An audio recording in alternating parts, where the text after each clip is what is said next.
Bienvenidos y bienvenidas a este espacio Sentires y Saberes del Observatorio de Bienes Comunes, del programa Kioscos Socioambientales y del Centro de Investigaciones y Estudios Políticos de la Universidad de Costa Rica. El día de hoy les tenemos a un invitado muy especial que nos va a permitir abordar un tema que en los últimos años en el país ha pasado de ser eh, un, una estrella del tema eh, de la gestión de los asuntos públicos y demás a ser erosionado hasta menospreciado, a ser muy utilizado instrumentalmente. Y estaremos hablando de la participación y en el caso particular la participación ambiental. Entonces, en este escenario que es así como tan venido a menos, porque digamos cuando en estos momentos cualquier espacio habla de mesas de diálogo, posiblemente vuelve a ver hasta los ojos para arriba diciendo otra vez esto. Entonces, ante esta situación, desde el observatorio nos parece importante reivindicar la importancia que tiene la participación y la seriedad que tiene para los asuntos públicos en los que nos compete como sociedad. Ya dejo un poco de lado esta introducción y les presento a nuestro invitado, el doctor Fernando Cruz Castro, presidente de la Corte Suprema de Justicia, que por su trayectoria, ya lo van a ver, le ha tocado vivir también momentos importantes del país en decisiones en sus distintas funciones. Don Fernando, ¿cómo está? Qué gusto tenerlo por acá. Le agradecemos el tiempo que nos está dando.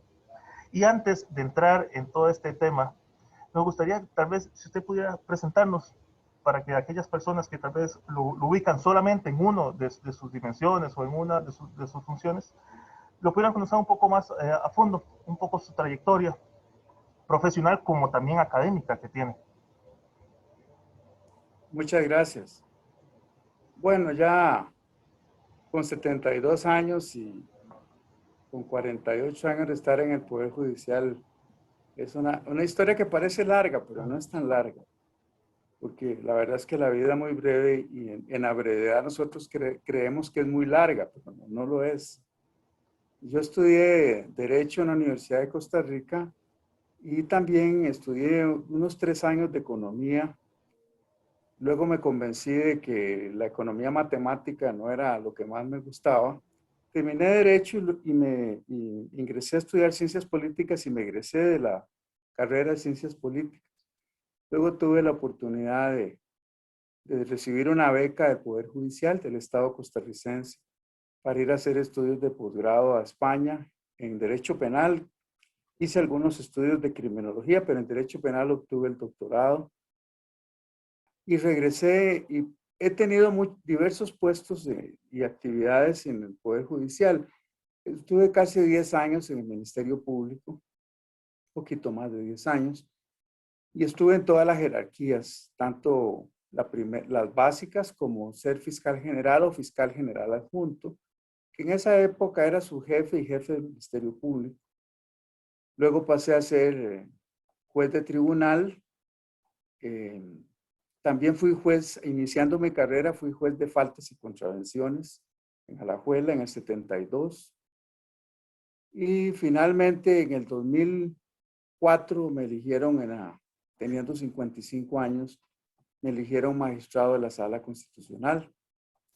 Luego en la primera reelección, en la primera ratificación de mi cargo en el 2012, no me ratificaron, pero a raíz de unos amparos interpuestos por ciudadanos, se determinó que la asamblea se le había ido el plazo y al haberse leído el plazo, había una ratificación tácita y por eso la votación de 38 en contra quedó nula. Y yo pensaba que ahí terminaban las cosas, pero luego en el 2018 me eligieron que presidente de la Corte. Y cuando ya iba a la mitad de mi función, sé que podría ser, que podría presentarme ratificación. No alcanzaron los 38 votos en contra, sino 29 en contra. Pero esa ha sido mi trayectoria. A veces Me parece que en la instancia legislativa hay sectores que no están muy contentos con la forma en que yo pienso, pero con eso hay que lidiar. Por eso considero que el juez debe ser nombrado, una vez en su puesto, debe ser nombrado por plazo indeterminado, pero esas son discusiones. Muchas gracias. Don Fernando. Tal vez entrando en la conversación, como es un tema, digamos, que puede volverse complejo por interpretaciones que tiene y lecturas, digamos, distintas que ha tenido a través del tiempo y que más adelante vamos a ver que efectivamente así ha sido. Tal vez voy a echar mano, digamos, de su experiencia como profesor universitario. Y tal vez si usted nos podría ayudar justamente a entender algunas cosas que se dicen a nivel mediático y también a nivel académico y que tal vez personas como yo nos cueste un poco más entender las diferencias, porque realmente a veces son matices, pero por las implicaciones que ha tenido, digamos, los matices cuentan. Y a veces escuchamos de que es un derecho fundamental. A veces escuchamos, no, es que no es un derecho fundamental, es solamente un principio constitucional. Entonces quería consultarle cuál es la diferencia, digamos, si se podría describir o explicar, digamos, un poco esta diferencia. ¿Por qué es importante, digamos, a partir de esa diferenciación, por qué es importante que se diga que es un derecho fundamental o que se diga que es un principio constitucional? Tal vez si pudiéramos empezar con esa parte. ¿Se refiere usted a la participación? Exactamente.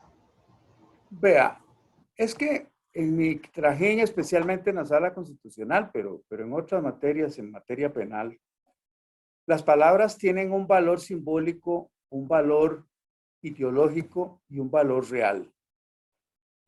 Simbólico es porque yo puedo decir participación, es muy buena la participación, muy importante. Puede ser ideológico porque si yo lo veo como ideología en el término marxista, de que ideología es una forma de disfrazar la realidad y esconderla. Puede ser que yo diga participación, pero que en el fondo no hay participación. Y en el sentido de lo que es la democracia, la participación es fundamental. Yo no hago si usted hace la distinción entre decir, es un principio, pero no es un derecho fundamental, ya ahí tenemos un problema. Y es que yo puedo entonces, cuando usted dice principio, eso de principio lo que hace es erosionar el contenido del concepto. Yo creo que ya la participación en una visión democrática es un derecho fundamental. Y con mayor razón en materia ambiental. Desgraciadamente, la Sala Constitucional, en un fallo del 2017, si mal no recuerdo, cambió y dijo que no era un derecho fundamental, sino un principio, si mal no recuerdo. Bueno, eso para mí erosionó el concepto, porque entonces lo que hace es que hay que cumplir con una difusión, pero no con una verdadera participación.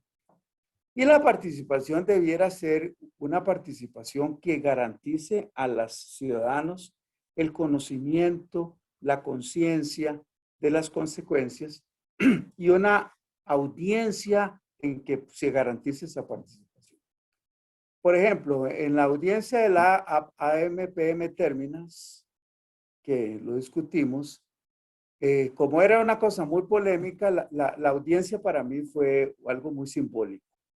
La audiencia de las personas, porque había mucha polémica y la participación era de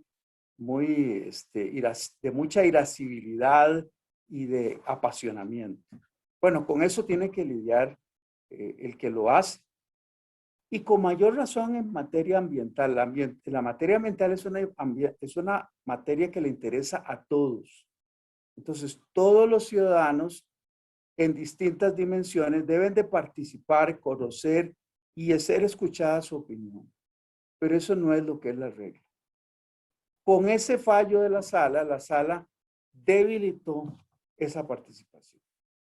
A mí me parece que ha habido, más allá de la interpretación que hace la mayoría de la sala, porque yo salvé el voto, a mí me parece que ha habido una preocupación en instancias de desarrollo económico, de una visión economicista del desarrollo, de que esa participación ciudadana se convierte en un obstáculo para el desarrollo económico. Entonces, se promueve una visión muy,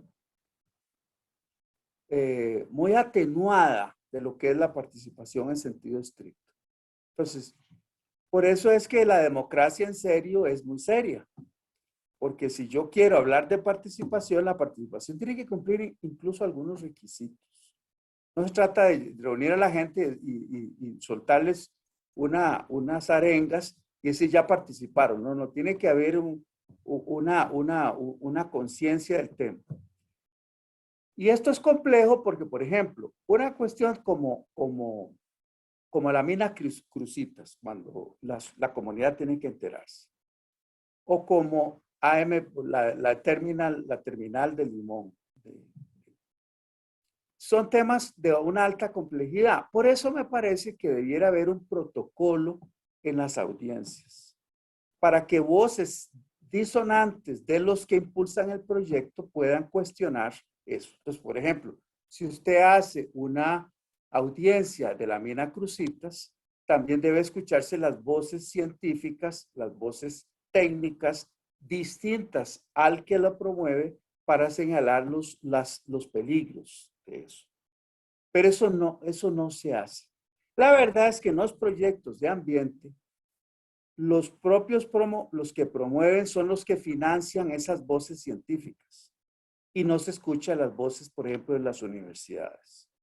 En un voto que yo hice sobre el tema de Cruzitas, cuando eso se discutió en sala, yo creo haber dicho en una nota que se requería siempre una consulta a las instancias universitarias para que el criterio fuera más equidistante. Porque ¿qué pasa con los informes medioambientales? Ese informe lo financia la empresa como Cruzitas en esa época o la empresa AMPM Terminals. Yo no creo que nadie pague a un experto para que vaya a decir que es inconveniente los inconvenientes del proyecto. No, lo va a pagar para que le dé la bendición absoluta y papal al proyecto. Entonces, por eso creo que este es un caso en el que el diablo está en los detalles. La forma en que se hace la audiencia es tan importante como la propia audiencia. Pero si yo lo que hago es llevar una comparsa y después un acto cultural y luego les digo que van a repartir casas y todo, yo no estoy ahí promoviendo una conciencia a la comunidad de eso. Pero ya termino porque me he extendido. En el caso de Cruzitas, ahí hay un problema todavía, por eso es que el tema ambiental es tan rico y tan complejo. Por ejemplo, si usted le pregunta a una comunidad que tiene una gran depresión, una gran abandono del Estado central en San José, que si la mina Cruzitas va a ser un gran aporte, va a decir que sí. Porque para ellos es una necesidad de corto plazo. Si usted le pregunta a los científicos le van a decir, como pasó en la audiencia que tuvimos en la sala, vamos a escuchar voces que dicen, mire, para una zona tropical, una minería metálica a cielo abierto es totalmente inconveniente porque provoca un deterioro total y irremediable de los suelos. Bueno, pero eso no se lo van a decir en esa audiencia que convocan a los vecinos. Lo que van a llevar son voces que eso lleva el desarrollo y que va, etc. Yo recuerdo incluso que en ese asunto de Cruzitas hasta decía que iban a reforestar y que iban a sembrar árboles después de que depositaban todo el cianuro en el subsuelo. Y bueno, las voces de los científicos que estaban lejos de los intereses de la empresa dijeron que era muy poco probable que eso se pudiera hacer. Entonces, megaproyectos de gran alcance enfrentan siempre nuestro gran problema. Desarrollo a largo plazo sostenible o desarrollo a corto plazo desastroso. Ese es el tema. Y claro, si usted convoca a la comunidad, lo que hace es meterse, incluirse o estar en un gran riesgo si esa audiencia se hace como corresponde, que no sea controlada totalmente por la empresa que promueve el proyecto, cosa que me parece muy legítimo, pero aquí estamos tratando de buscar un equilibrio entre las necesidades de desarrollo y la tutela del ambiente y los intereses de la comunidad.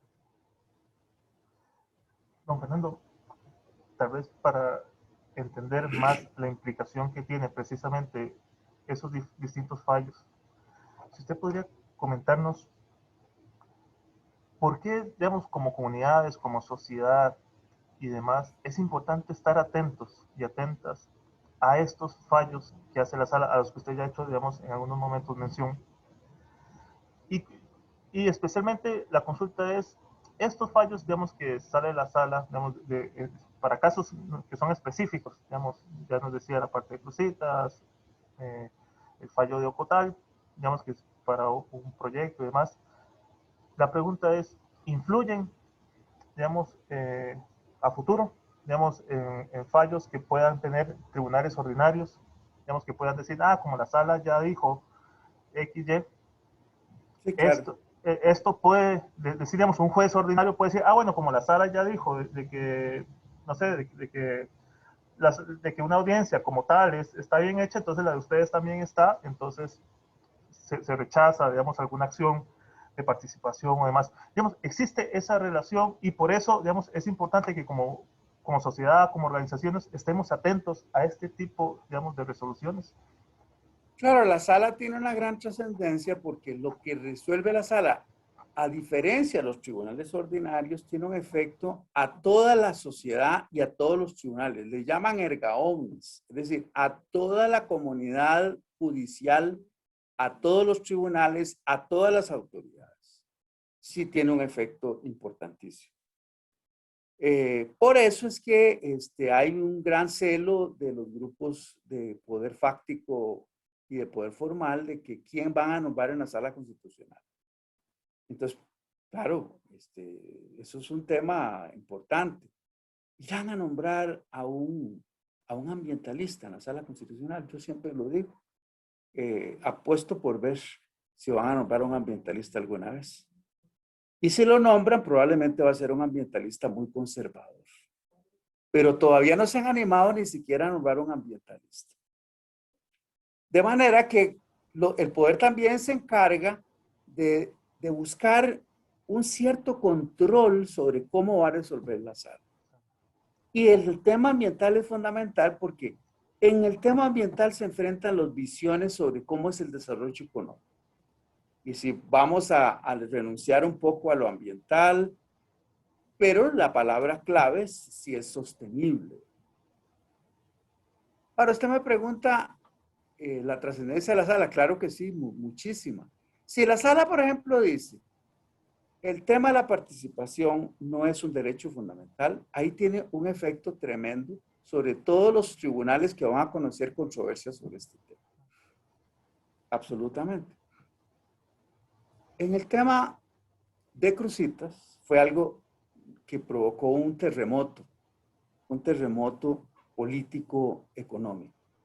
Y es que la sala le dio el aval a Cruzitas. Es decir, la sala dijo, no hay nada grave que justifique que sea contrario a la Constitución. Pero cuando plantean la acción en la vía contenciosa, sí, el tribunal se animó a tener una visión distinta en una jurisdicción diferente y dijo, sí tiene vicios, vicios de legalidad. Pero eso no se lo esperaban los que impulsaban el proyecto. No se lo esperaban.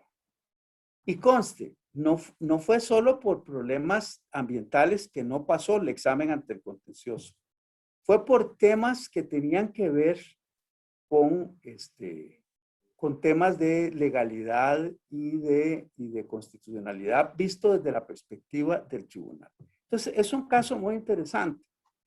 Difícilmente se va a volver a repetir. Difícilmente. El tribunal contencioso tuvo que sentarse muy firme, sentarse muy bien en su silla para poderlo resolver. Pero eso no se esperaba que fuera a ocurrir de ninguna manera.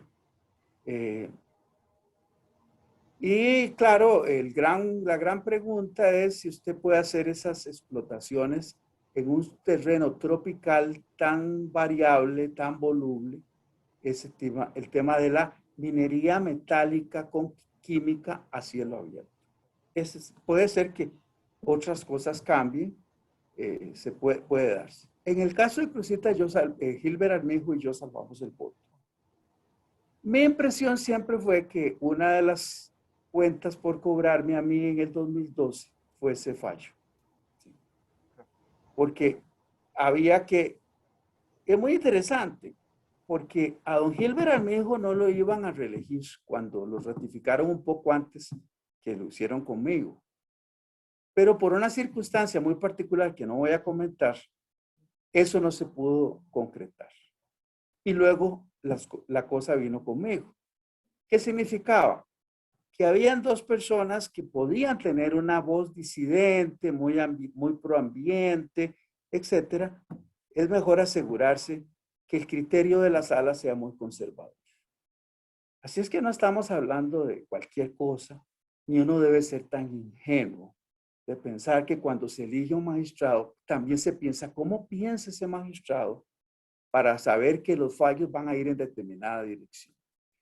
No hay duda que tenemos en un conflicto o una controversia solapada o directa entre la concepción del desarrollo que tenemos en el mundo empresarial económico y lo que es el ambiente y la tutela del ambiente en el sentido más elevado, como lo ha dicho el Papa en su encíclica interesantísima sobre el tema del ambiente, que yo la leí y me parece un documento que todo ciudadano, no católico, todo ciudadano debe leer. El tema de cómo concibe el ambiente. El ambiente el ambiente es una cuestión gigantesca que requiere una visión práctica y política con un desarrollo sostenible, que en todo este tema del cambio climático está de por medio. Es un tema neurálgico fundamental. Tal vez aprovechamos precisamente esa importancia para consultarle en el ordenamiento del país, digamos que rescato, digamos, dos artículos de la Constitución en una parte donde habla que tenemos un gobierno, dentro de muchas cosas, participativo, y también aquella sumatoria, digamos, aquel capítulo de garantías ambientales, digamos, que se logra colocar en la Constitución. Además de esos dos, digamos, cuando hablamos de participación ambiental, ¿cómo, digamos, como comunidades, como organizaciones, etcétera, podemos encontrar, digamos, ese respaldo, digamos, en este caso en la dimensión jurídica del país? ¿Hay respaldo, digamos, estos dos funcionan, digamos, estos dos artículos funcionan bien? Porque precisamente por las interpretaciones pareciera que no, digamos, no son necesariamente suficientes o no necesariamente claros para entenderla como un derecho. Entonces, quería consultarle, en ese marco del ordenamiento jurídico que tenemos, ¿cuál sería, digamos, desde su análisis, el lugar que tiene la participación?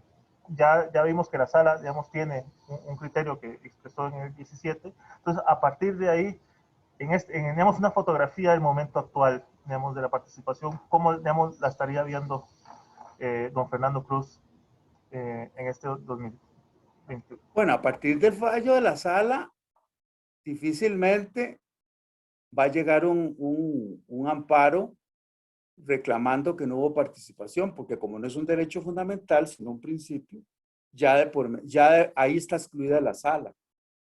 Es decir, que la sala con su criterio determinó que la participación, a pesar de todas las definiciones sobre democracia, no es un derecho fundamental. Entonces, ahí está viendo ya un cambio importante en la forma en que se visualizan estos temas, sí, por supuesto. Ya no vamos a discutir si en un determinado proyecto ambiental hubo esto o no. Lo que pasa es que la discusión está abierta porque ha habido fallos recientes de la Corte Interamericana y probablemente el convenio de Escazú probablemente van a volver a revivir este tema. Creo que ha habido mucha lentitud en la aprobación del pacto del convenio de Escazú. Pero sí, cuando hablamos de democracia y hablamos democracia en serio, todos tienen algo que decir, unos para reducir y otros para extender. Pero en las comunidades, por eso es tan importante el tema de las participaciones de la sociedad civil, porque esos son los que representan voces diversas, pluralistas, para ver un problema. Pero yo le digo, en megaproyectos, como la terminal de Limón, como el tema de la minería metálica a cielo abierto, proyectos de minería, ahí hay, ¿qué es la comunidad? ¿Cuál es la participación? ¿Será solo la participación local o será la participación de toda la sociedad? Yo creo que es la participación a nivel nacional, porque nosotros no podemos ver los megaproyectos como desde una perspectiva solo de las necesidades inmediatas de la comunidad. Claro que es muy, muy triste para nuestro desarrollo que haya tantas comunidades con tantas necesidades y que esas comunidades van a decir, yo prefiero perder el tema ecológico, pero tener 20 años asegurados algún ingreso y un mejoramiento de nuestra vida. Entonces, en la calidad de vida y el desarrollo humano, tenemos que tener claro, quienes estamos en todas estas discusiones, cuál es la visión de desarrollo que queremos, una de largo plazo o una de cortísimo plazo.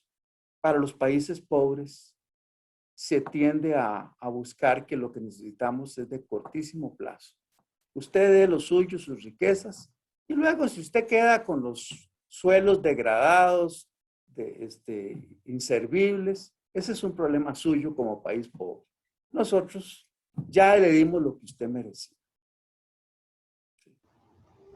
Quería aprovechar justamente este pie que usted me da a esta discusión de desarrollo, porque voy a tratar de resumirlo para, digamos, un contexto para las personas que nos estén viendo. Y lo voy a atar con unas últimas declaraciones que usted ha dado en diferentes medios. Y es que, digamos, desde nuestra perspectiva del observatorio, que hemos venido haciendo como una lectura crítica de esta situación, del tema de la participación, de la criminalización, digamos, por no ponerlo, digamos, así como muy trágico, pero digamos, sí, pero un parteaguas importante que identificamos de una tendencia fue justamente el veto presidencial que hizo, digamos, la administración del señor Oscar Arias a aquella ley de participación ambiental. Y a partir de ahí hemos visto una erosión muy fuerte, digamos, para ser honesto, digamos, de justamente todo esto que usted ya nos ha dado, digamos, una explicación muy importante. Y resulta que se vienen crucitas, pasa todo, digamos, lo mucho que usted nos ha reseñado ya. Luego se viene, digamos, no me gustaría, digamos, traer situaciones del pasado, digamos, que lo interpelan directamente, pero aquella declaración del diputado que decía de que ocupamos magistrados que sepan de leyes, pero también que sepan promover el clima de negocios. Entonces resulta que esa declaración que él hace ahí, unido, digamos, a los fallos de la sala constitucional, nos hacen ver de alguna o de otra manera que todos aquellos esfuerzos desde la declaración de Río, que es, digamos, un punto alto, digamos, en la materia de acuerdos y demás, donde garantiza, digamos, el tema de la participación, ha venido, digamos, por decirlo de alguna manera, conteniéndose su ampliación. digamos, de la participación y la garantía de la participación. Y quería consultarle lo siguiente, nada más para conocer su apreciación. De las últimas declaraciones que usted ha dado al semanario, a Radio Universidad, hablaba de un tema de concentración del poder, digamos, en nuestra sociedad, especialmente, voy a contextualizarlo para ser justo, en el tema de la ley de empleo público. Quería consultarle digamos, su perspectiva. Si vemos una tendencia de que la participación y la implicación que tiene esa participación, porque yo creo que en varios fallos que usted ha realizado en su etapa de magistrado, destacaba mucho lo que ya nos comentaba, y era que habían, digamos, justamente eso que usted comentaba de charangas ahí, digamos, de formas de audiencias o eventos que se hacen pasar por audiencias en los cuales no se interpelan las distintas visiones, pero tampoco, digamos, se toma el vínculo si hay una decisión contraria, digamos, al proyecto. Entonces, quería consultarle, ¿podríamos ver como sociedad un síntoma de concentración de poder también en esto, en el caso en que la participación, de alguna o de otra manera, su garantía, una participación real, efectiva, permite proteger a comunidades, a sociedad, de, por ejemplo, intereses corporativistas de un Estado, por ejemplo, por todos los intereses que se mueven detrás de un Estado, por un megaproyecto y demás, por todo lo que significa detrás, intereses económicos y demás. Y también, evidentemente, de proyectos de empresas que tienen un interés económico directo de extracción, digamos, de algún bien natural o demás.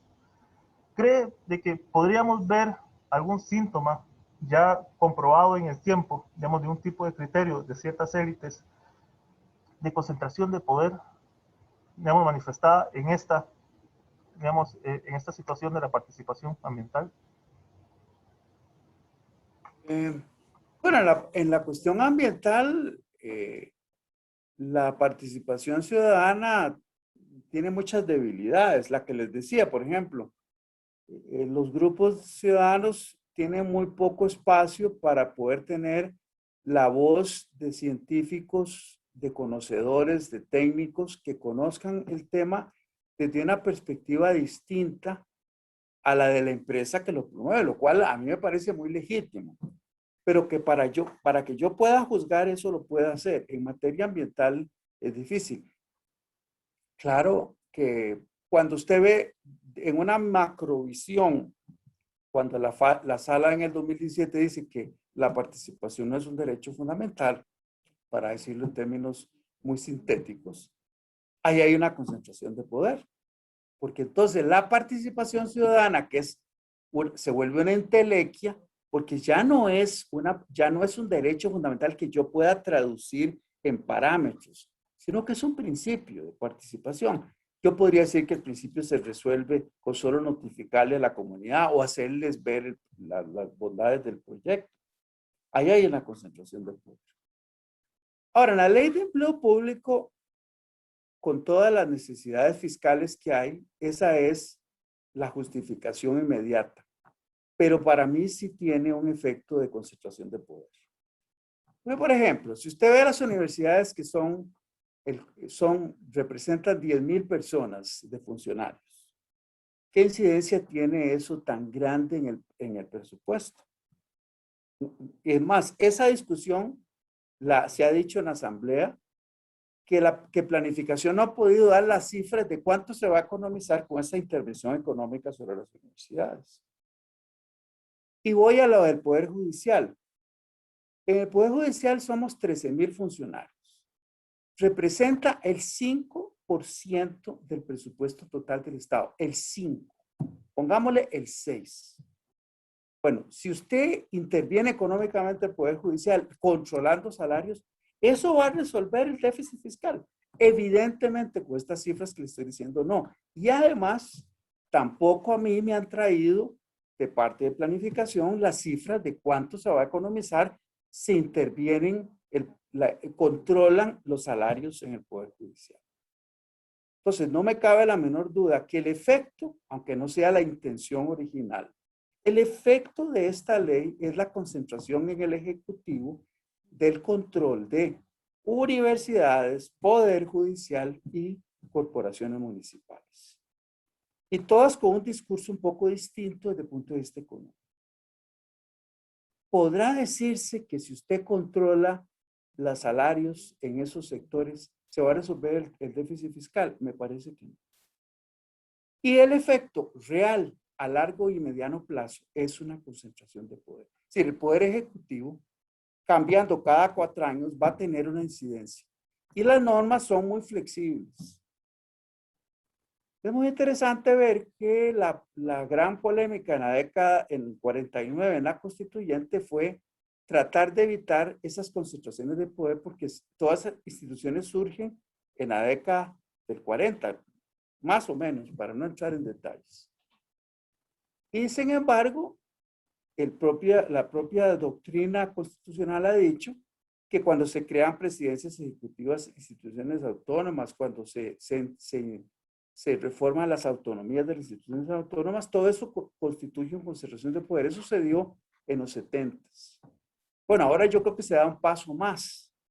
Para todo lo que está desconcentrado, concentrarlo más en el Poder Ejecutivo, que fue el gran temor de los constituyentes del 49, con matices distintos, porque en la ley de empleo público hay intervenciones con distintos matices de un superministerio que sería, tiene control económico sobre los salarios, Poder Judicial, tiene control económico sobre salarios en universidades, tiene control económico sobre corporaciones. Y cuando usted ve esas tres, usted ve 3 problemas distintos, pero que son similares. Poder Judicial, división de poderes. ¿Podrá usted incidir en la autonomía económica de un Poder Judicial? Me parece que no. Universidades, si usted ve toda la discusión de la constituyente, verá que se quería dar autonomía, autarquía económica, con razonables límites, por supuesto, a las universidades. Y si va a las corporaciones municipales, es la desconcentración, la atomización del poder, en una visión que no es solo la concentración del poder central, poder ejecutivo, sino que es los gobiernos locales. Ahí esa mano sobre el poder local también puede ser inconveniente. Hay otros factores, otros elementos, una discusión sobre las convenciones colectivas, por ejemplo. Es interesante ver que yo estaba estudiando la ley española de empleo público. Y es curioso porque a propósito de las convenciones colectivas, tiene un capítulo, un largo capítulo sobre las garantías y el ejercicio de la convención colectiva en el empleo público. A contrapelo de lo que aquí se plantea, que es una fórmula, que en eso yo no tengo por qué quitar ni poner nada, pero es una fórmula. Sin embargo, es el contraste. España, aparte de la OCDE, de la OCDE, tiene una ley de empleo público que regula y fortalece las convenciones colectivas. Costa Rica, recién aprobado como alumno distinguido en la OCDE, tiene un proyecto que pretende limitar o establecer restricciones muy fuertes a las convenciones colectivas. Es más, la ley española tiene un capítulo sobre garantías de las convenciones colectivas para los trabajadores en el sector público. Entonces las visiones son distintas. Yo creo que la intención no es la concentración de poder, no me parece que sea esa. Porque la angustia fiscal está en la primera fila, en la trinchera de inicio. Pero el efecto va a ser en manos de otras personas pasados los años, que una vez que usted abre ese espacio con esas normas, el efecto va a ser un control, una incidencia sobre una autonomía que es necesaria para el Poder Judicial, para los gobiernos locales y para las universidades, en la particularidad que tiene, nuestra Constitución. Cuando uno ve el capítulo, cuando discutieron tantos constituyentes como Baudit, como don Rodrigo Facio, etc. Don Fernando, para consultarle tal vez para ir dándole hilo, digamos, a nuestra conversación y llegar a una reflexión que me parece importante, digamos, en este recorrido que hemos realizado. Y es lo relacionado a, a esa promoción del modelo de desarrollo y demás, desde una perspectiva, digamos, de Estado de Derecho, una perspectiva digamos, de interpretación jurídica. ¿Cómo ve la salud, digamos, de una decisión que usted más o menos nos ha interpelado en varias ocasiones, entre una disyuntiva que, digamos, en una sociedad democrática no debería ser como tan aguda, pero pareciera de que vamos hacia allá? En esa decisión y especialmente esa interpelación que se le hace a la Sala Constitucional en el 2012, cuando dicen que tiene que favorecer un clima de negocios, además de interpretar las leyes, ¿cómo ve esa salud de criterios entre la garantía de derechos humanos y la conveniencia, digamos, de intereses económicos? Es una ecuación muy difícil, porque en primer lugar, cuando usted elige jueces que van a determinar esos fines, usted va a elegir esos jueces sabiendo cómo piensan o tienen sus perspectivas.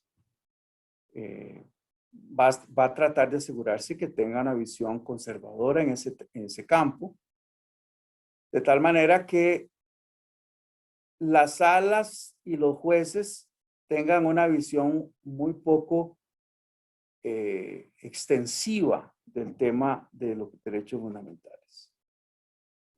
Claro que hay un límite y un núcleo que no se puede traspasar, pero siempre va a haber interés. ¿Cuál es la visión real de los grupos de interés económico en este tema? Bueno, generalmente va a ser su visión de lucro y de su negocio. El tema ambiental siempre es algo que estorba. Claro que ahora estamos en tal estado de angustia que con el cambio climático nos estamos dando cuenta que es inevitable tomar en cuenta la variable económica, la variable ambiental. Sin embargo, a lo mejor ya vamos a llegar muy tarde. Pero ya, uno escucha y ve, por ejemplo, yo recuerdo que ambientalistas dicen que para que nosotros mantengamos este ritmo de producción, necesitamos una tierra y media más. Es decir, que tenemos este globo terráqueo. Bueno, si usted quiere mantener ese ritmo de producción con esa visión, usted necesita una tierra más, un globo terráqueo más y la mitad de ese más. Hay una locura y que tenemos que sentarnos a verlo. Por eso, cuando Trump tomó esa decisión, que es respaldada por mucha gente, de decir esto del cambio climático es una farsa, es una fantasía. Bueno, estamos enfrentándonos siempre al límite de nuestro crecimiento en forma muy grande. Pero siempre hay, es que yo creo que hay algo que al ciudadano común no lo ve. Tal vez uno después de pasar por ciencias políticas lo ve. El gobierno no es solo el gobierno formal, es que hay un gobierno, un poder fáctico, y los poderes fácticos tienen tanto poder como el poder formal, incluso más. Esos poderes no son visibles, pero son influyentes. Influyen hasta en la elección de magistrados eventualmente, pero usted no los puede ver porque son los poderes fácticos que tratan de defender sus intereses y me parece bien, es parte de la sociedad. Lo que nos falta es transparencia. Por eso yo siempre he dicho que la transparencia no es solo para lo público. La transparencia es exigible para todas aquellas actividades que tengan trascendencia pública. Por eso en muchos aspectos, la actividad económica de las grandes corporaciones tiene que cumplir con principios de transparencia también. Y ahí incluyo lo tributario. Mire, las personas, todos los ciudadanos tienen derecho a saber, por ejemplo, cuánto tributa fulano, mengano, perencero. Y cuánto debe o cuánto no ha defraudado. Y tiene derecho a saber. Así como a mí me exhiben cuánto gano y cuánto gasto, etc. Y mi declaración de renta no es secreta porque es lo que aparece en mi salario. Bueno, ese concepto debe aplicarse también al sector privado. Sin mayores, con eventuales matices, pero yo tengo una obligación de tributar y esa obligación de tributar es para todos los ciudadanos. Entonces, esa obligación no puede ser debilitada por el velo del secreto.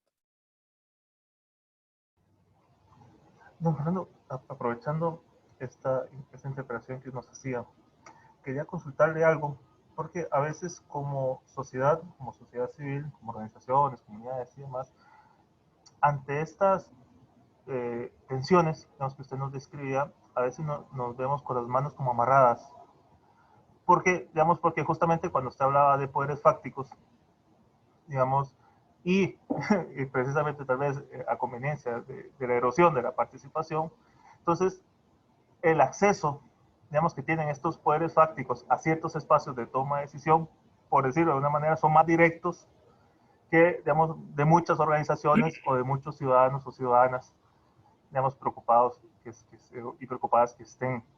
Me llamaba mucho la atención porque, y justamente creo que la pregunta retoma mucha fuerza, porque cuando usted nos decía que en el 2012 fue gracias al amparo, digamos, de muchos, de algunas ciudadanas que presentaron al respecto, digamos, de la votación en la cual no se le ratificaba. Quería consultarle, tal vez, y también desde su lugar de presidente de la Corte Suprema, la sociedad costarricense, especialmente no desde estos poderes fácticos, estos poderes más corporativos, digamos, ellos y ellas tienen, digamos, sus espacios de alguna u otra manera delineados y tienen accesos y teléfonos directos a ciertos tomadores y tomadoras, pero la sociedad, digamos, esa otra, la de a pie, por decirlo, digamos, de alguna manera, digamos, ¿cuál es el rol que ustedes está viendo en este momento, digamos, o sugerencias de que deberíamos estar más atentos o atentas a ciertos elementos que están sucediendo en el país y demás? ¿Cómo usted veríamos esa parte de participación ciudadana en el país? Es amplio, pero no sé si usted tiene algunas inquietudes, algunos comentarios, observaciones. También ya con su experiencia, que ya ha venido, digamos, fungiendo como presidente, también ha visto de esa relación con la ciudadanía. Bueno, qué difícil. Porque los medios de comunicación, ahora hay otro actor que son las redes sociales, pero las redes sociales reproducen lo que los medios de comunicación formal promueven. Entonces muchas veces las iras y las corrientes de enojo de las redes son el reflejo de lo que desde los medios de comunicación formal se promueve. Yo creo que una forma, porque son muchas formas, nosotros tenemos muchas deudas en materia de democracia efectiva y democracia participativa, es que hubiera una política pública, lo dije en un artículo que escribí, una política pública para promover distintos medios de comunicación en ámbitos locales, ámbitos regionales, instancias de poder local, para que hubiera muchos actores en lo que es la difusión de la noticia. Sería una fórmula para que la persona pueda tener acceso a la información. Claro, yo no ni remotamente conozco el ABC teórico de todo este tema, pero uno de los problemas es que la información es tanta que ¿cuál es la información que debe conocer el ciudadano para tener una opinión? ¿Cuál debiera ser? No me cabe la menor duda que los medios de comunicación formal ejercen una rectoría sobre los ciudadanos parcial o total para poder orientar qué es lo que es importante, qué es trascendente.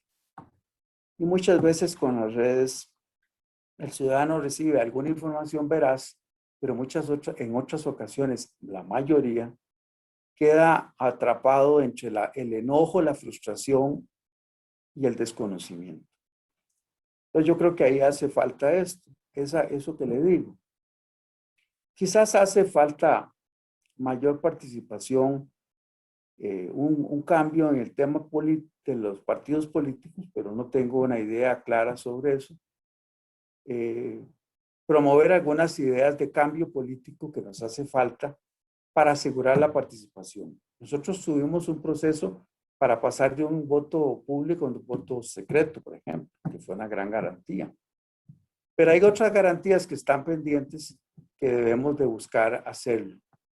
El Tribunal Electoral ha hecho algunas sugerencias sobre el tema de la propaganda y el financiamiento de las campañas. Ese es otro problema importante. Todo eso se va conjuntando para que haya mayor participación y mejor información para que el ciudadano tome decisiones. Pero claro que tenemos muchas limitaciones en la forma en que elegimos a diputados, puede cambiar, hacerse más democrático. No es un tema fácil, pero tampoco estamos discutiendo ningún proyecto.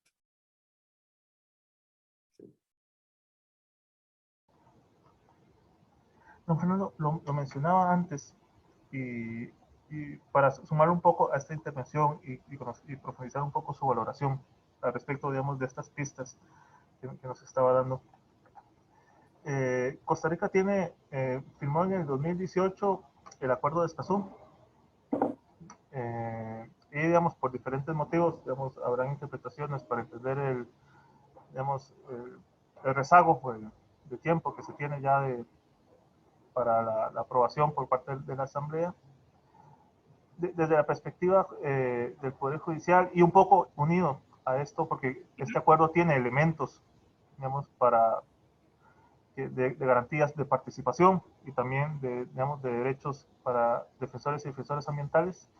¿Cuál cree que sería una buena señal, digamos, al respecto de todo esto que hemos hablado, digamos, de esta erosión del derecho a la participación? La aprobación digamos, de este acuerdo sería como una contención a algo que, digamos, podríamos decir que está como renqueando un poco en el país, este acuerdo de Escazú. Sí, el acuerdo de Escazú marca una evolución en el derecho comparado y en la visión internacional sobre el tema ambiental. No hay duda que lo ambiental se va nutriendo de una atmósfera internacional y el acuerdo de Escazú marca el consenso en ciertos temas de la comunidad internacional sobre esto.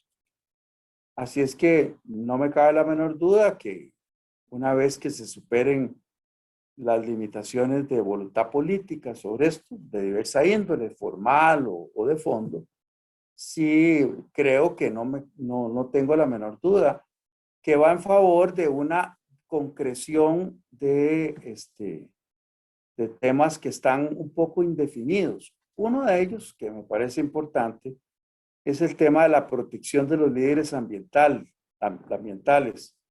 y el tema y lo que ha sido una constante de que esos líderes o líderes populares que cuestionan la política ambiental han sufrido atentados o han pagado con su vida. Ahí lo contempla el Acuerdo de Escazú y otras cosas más, que es como un estatuto, como si dijéramos vamos a hacer un estatuto más que va concretando y va amarrando y definiendo mejor las imágenes de lo que debe ser un derecho ambiental más desarrollado en función de la comunidad. No, Fernando, ya para ir cerrando, para ya, más bien agradeciéndole todo el tiempo que se ha tomado, quería hacerle una pregunta para ver, digamos, un poco su lectura al respecto, porque, digamos, es para ir cerrando algunas de las dimensiones que desde el observatorio tenemos con preocupación, digamos, expresadas sobre este tema de la participación.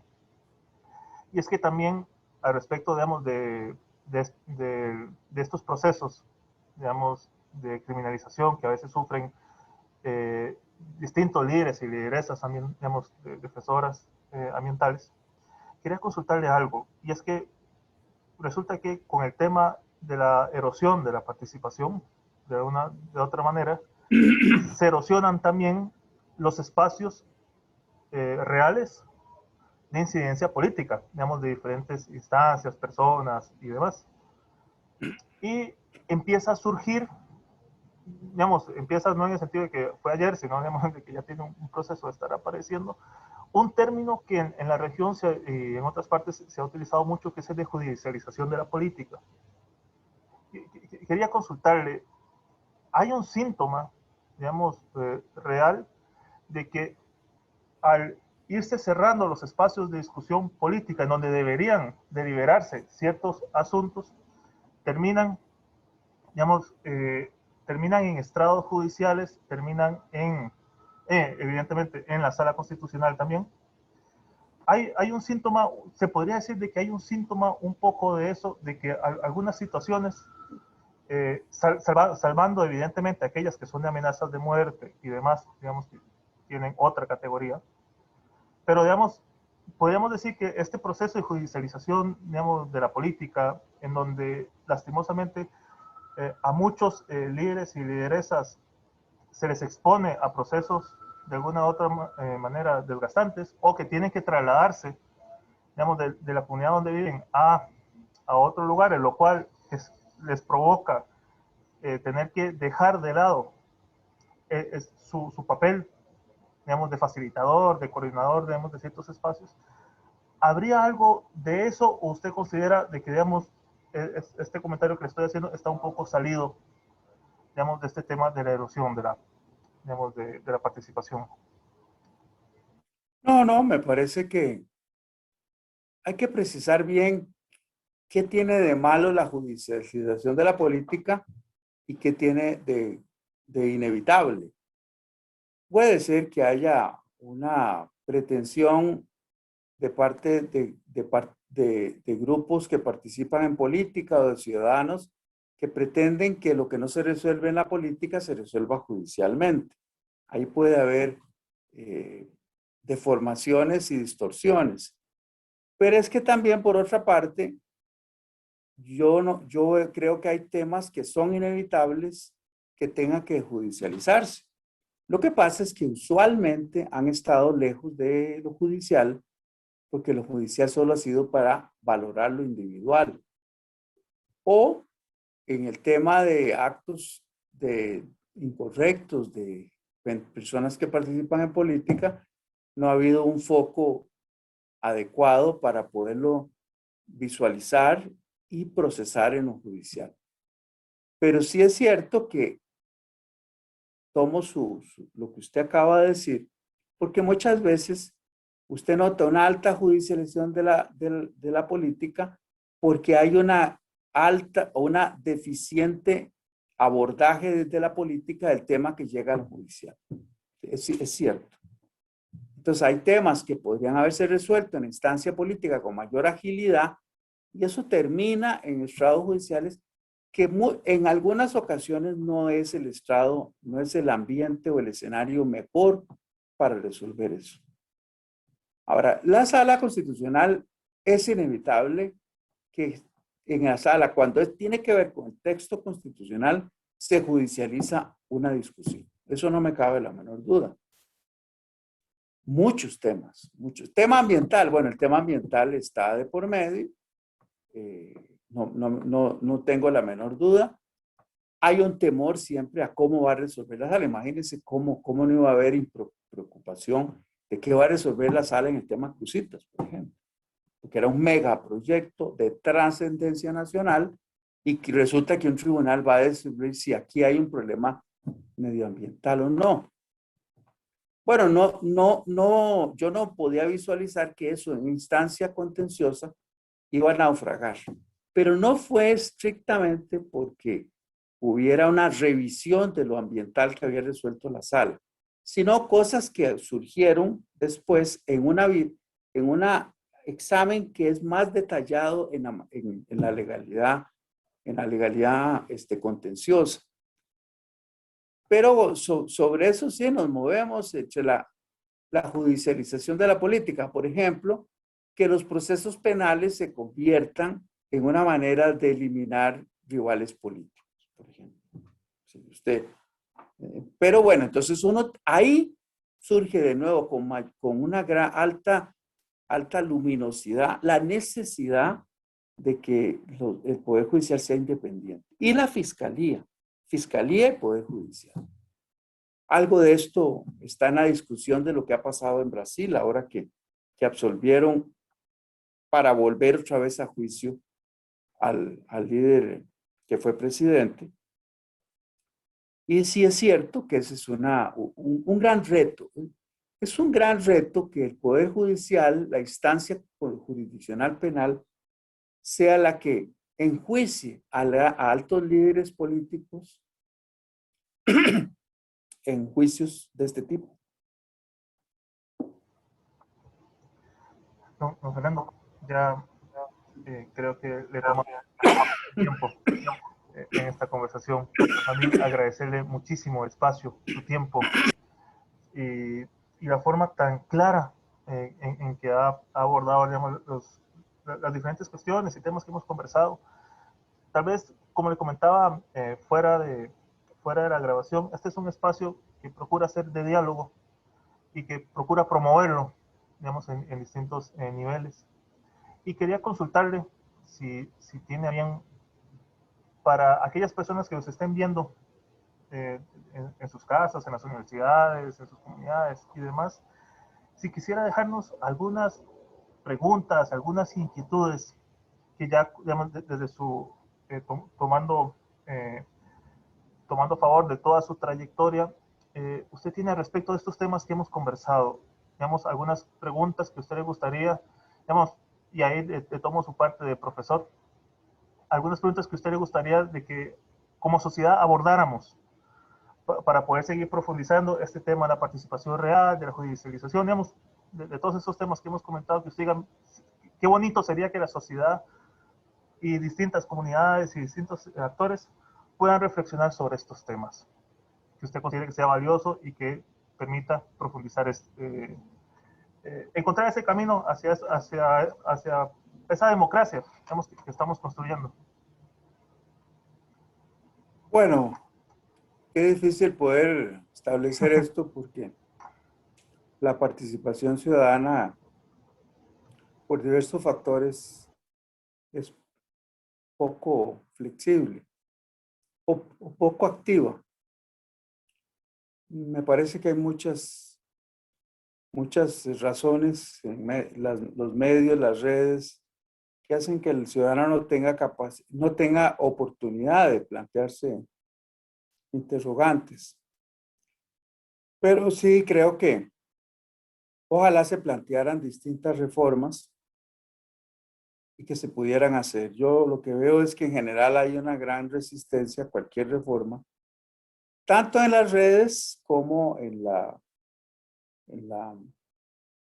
las instancias políticas. Es muy poquito lo que podemos resolver. Pero aquí le planteo un tema que me llama la atención que no se haya podido promover. Don Walter Cotto hace muchos años promovió una manera de financiar las jubilaciones, para decirlo en términos muy sencillos, de todos los ciudadanos, convirtiéndolos en socios del cobro del impuesto al valor agregado. En esa época era el BENIS. Yo creo que podríamos dar un paso para promover una mayor igualdad económica o una mayor democracia económica, porque es que la desigualdad económica es un fardo que tenemos sobre ese tema. Pero él decía que toda persona que hace una transacción tiene interés en que con su cédula se vaya guardando por decir una cifra, del 15% de una transacción, él se le reconoce un 0.50% de esa transacción. Eso hace un fondo para que al final, cuando esa persona cumpla 65 años, tenga un fondo de jubilación. Es un fondo social. Yo creo que es una gran idea. Y a mí me sorprende que en medio de tanta desigualdad, que el Estado de la Nación lo ha dicho, que cada vez somos una sociedad más desigual y más inequitativa económicamente, esto no se haya promovido. Esto sería importante. Esta es una posibilidad, ya no tanto como pregunta. El otro problema es sentarnos a discutir o a valorar por qué se dice tanto que el Estado social nuestro es tan caro y que más bien debemos de reducir esas contribuciones. Le llaman cargas sociales, no son cargas sociales, que lo he oído decir mucho, no son, es inversión social, porque es en función de un equilibramiento de la sociedad. Pero más bien yo lo que veo ahora es que si en los 40 hablamos de un Estado social que costó mucho y que ha costado mucho levantar hasta el año 75, 80, o sea, hasta el 80, ahora tenemos una gran alergia a cualquier visión que permita hacer espacios económicos de recursos para que la sociedad tenga mayor igualdad. Tampoco he oído que esté sociable y por supuesto que todo lo que llaman cargas sociales, que es inversión social, se conceptualiza como un lastre para la inversión extranjera. Pero claro, aquí tenemos un gran drama y es que nosotros como países pobres tenemos que estar compitiendo entre nosotros a codazos para ver quién ofrece menos impuestos para que venga inversión extranjera. Entonces, prácticamente tenemos que sacrificar el efecto redistributivo de los impuestos, porque las exoneraciones en zonas francas se basan en que nosotros tenemos que ofrecer los países pobres tienen que estar compitiendo entre ellos, es decir, ¿cuál ofrece más para que su población tenga trabajo, aunque no tenga una vida digna? Don Fernando, muchísimas gracias. Nos quedamos con ese llamado a esa vida digna, ¿no? para todos y todas. De parte del Quería observatorio. decirle algo más, Por favor. Para mí es un gran gusto poder hablar con usted, porque nos vincula una ascendencia de inmigrantes italianos. Y cuando hablan de la migración, yo siempre pienso, bueno, yo desciendo de un migrante. En mi caso, mi bisabuelo sería su tatarabuelo, su tatarabuelo, vino a Costa Rica con los italianos que vinieron del ferrocarril. Y claro, uno piensa, ¿cómo vendrían esos pobres italianos a un país que desconocían, a la América? Y pienso también en todos los centroamericanos que recorren México para ir a recibir un poquito de dignidad, porque en sus países no lo tienen. Nuestro ancestro vino porque Italia le dio la espalda y no le garantizaba vida. Los centroamericanos, nicaragüenses, todos los centroamericanos tienen que emigrar porque su país de origen no les da dignidad. Pero ahora usted y yo estamos hablando aquí, después de que el señor don Raimundo Saliboni vino por estos lares. Gracias. No, gracias a usted, don Fernando. Y honestamente debemos agradecerle mucho la confianza de esta conversación, la amplitud total y evidentemente nuestro lazo familiar de que lo honramos, digamos, el día de hoy y siempre se ha seguido honrando porque la apertura que se tuvo con conmigo, digamos, personalmente, y demás, agradecerlo muchísimo, porque realmente, como le contaba, digamos, hay ciertos, digamos, poderes fácticos que tienen esos contactos directos, rápidos y demás, y a veces, digamos, de parte nuestra, como docente de la universidad y demás, a veces nos cuesta muchísimo poder tener este tipo de conversaciones. Y más bien agradecerle. No, con mucho gusto. No, Yo rompo un poco la regla de que el juez tiene que ser demasiado lacónico.